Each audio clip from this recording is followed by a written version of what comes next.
What goes on behind the scenes in NBA locker rooms? You know, those sacred spaces where legends are made and championships are celebrated? Well, today's your lucky day because we're giving you an all-access pass to the inner sanctum of the NBA. From surprising habits to unique routines, we're taking you inside the world of NBA players. Now, I'm talking about the real deal here. No sugarcoating. We're going to see what these guys are really like when the cameras are off and the jerseys come off. We're talking pre-game rituals, post-game celebrations, fashion choices, the whole 9 yards. So sit back, relax, and get ready for a hilarious and insightful journey into the heart of the NBA. Trust me, you don't want to miss this. The king. Now, the first thing you got to understand about these NBA locker rooms is that they ain't your average gym-changing area. These guys roll in with style. You got your guys like LeBron, always looking sharp in some designer threads. Then you got your guys like, well, me back in the day. Let's just say comfort was my priority. But hey, whether it's a three-piece suit or sweats and a hoodie, these guys know how to make an entrance. But it ain't just about the clothes, you know.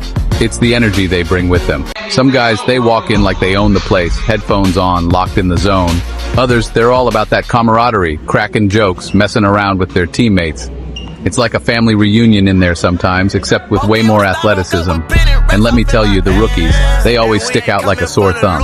Wide-eyed, a little nervous, just trying to blend in with the veterans. It's a beautiful thing to see. Alright, so we're talking pre-game rituals now. Let me tell you, these guys are creatures of habit. I mean, they do this for a living, so they gotta have their routines down pat. You got your guys like Steph Curry, always getting his shots up, working on his handles. Then you got your guys like Dwight Howard, who used to bring his own candy to every game. I mean, come on, man, what kind of pre-game ritual is that? But hey, whatever works, right? And then you got the superstitious types, like they gotta wear the same socks, eat the same meal, listen to the same playlist before every game. These guys take their routine seriously, man. Me? I just needed my music and a good stretch, and maybe a couple of those delicious arena hot dogs. But the point is, these rituals, they ain't just about superstition. They're about getting in the zone, blocking out the noise, and focusing on the task at hand. Now, there's nothing quite like the atmosphere in an NBA locker room after a win. The music's pumping, the champagne's flowing, and everyone's just ecstatic. You got guys hugging, high-fiving, reliving the best plays of the game.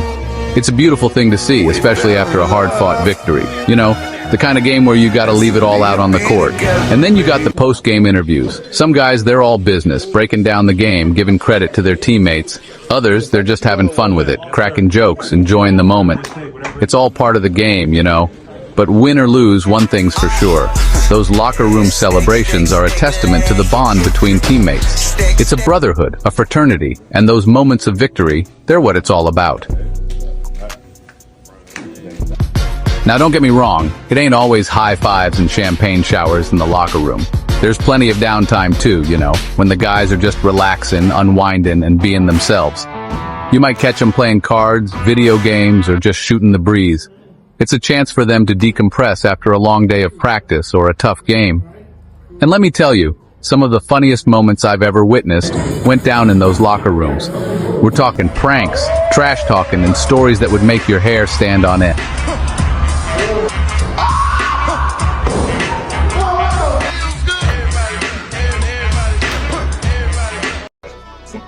I know, right? Yeah. He don't let the game come to him. He just go out there and take it. He's gonna take you, you're gonna make it. Make this shit happen. I'm gonna make this a one-on-one game. Look, I figured after the first 4 attempts. But it ain't all fun and games, you know. Sometimes you gotta have those real conversations too. Talking about life, family, the challenges they're facing.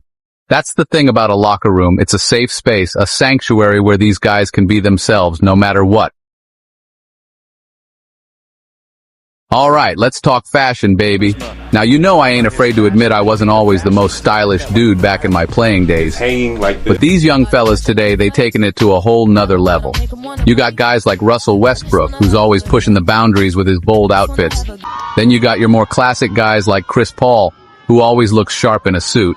And let's not forget about the sneaker game. These guys are rocking the latest and greatest kicks, from Jordans to Kobe's to, dare I say it, even Chucks. But it ain't just about the brands, you know. It's about expressing themselves, showing off their personality through their clothes. And hey, whether you love it or hate it, you gotta admit, NBA fashion is always entertaining. That's a wrap on our inside look at NBA locker rooms and the surprising habits of players. We've seen it all, folks. From the pre-game rituals to the post-game celebrations, the fashion choices to the relaxed moments. It's a side of the NBA you don't always get to see, but trust me, it's just as exciting and entertaining as what happens on the court. So next time you're watching a game, remember what goes on behind the scenes, in those hallowed halls of the NBA locker room. Don't forget to like, comment, and subscribe for more exclusive content.